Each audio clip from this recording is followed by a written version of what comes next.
Hi guys, today we learn how to create lists and matrices in R. So to create the list you need to use the function C. So if I write something like numbers equals C from, and inside the brackets we input all the elements we want to put inside our list. For example 1, 0.07, 3, 4 and 3. And as a result R created the list that contains of 4 elements.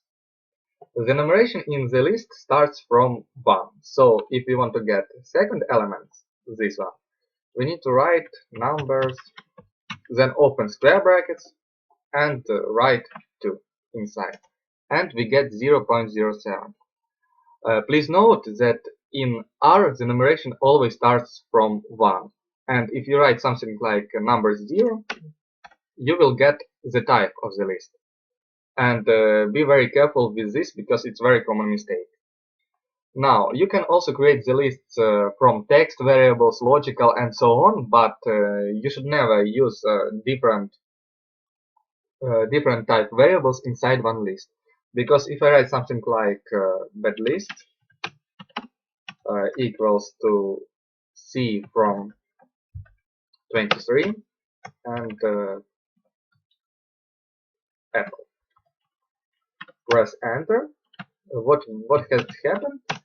It created the list, but we can see that 23 was written as the text, not as the number. And if I try to add something to this 23, for example, bed list 1 plus 2, we see error because the list is a list contained only from text variables, and you can't add the number to the text variables. So please be very careful and never use different type variables inside one list.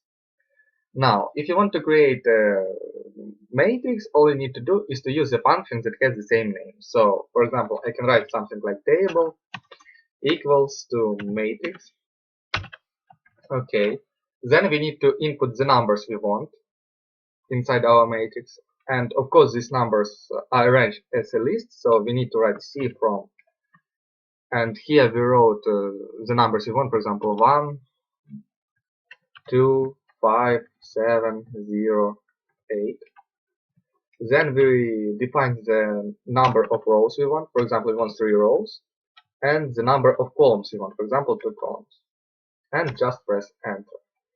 So, what we can see? We can see that R created the matrix.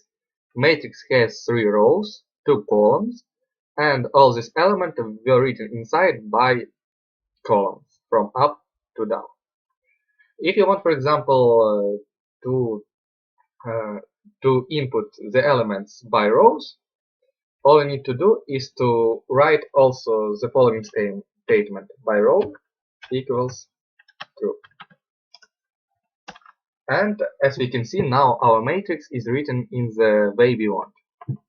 So, how to get some specific element? The same way as in the list, you need to use square brackets, but now you have 2 arguments inside it. So, you should write something like table, open the bracket, and if you want, for example, these elements, you need to write like second row, first column.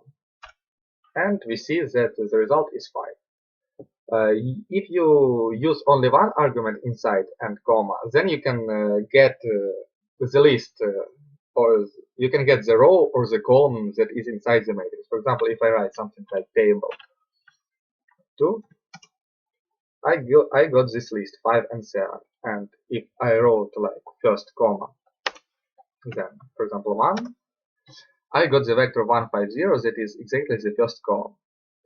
So now you know how to create lists and matrices, but I think in real life you will never, it would be very hard for you to always write them in this way. So there should be some way how to input the data from the file. And in the next lesson we will speak about it.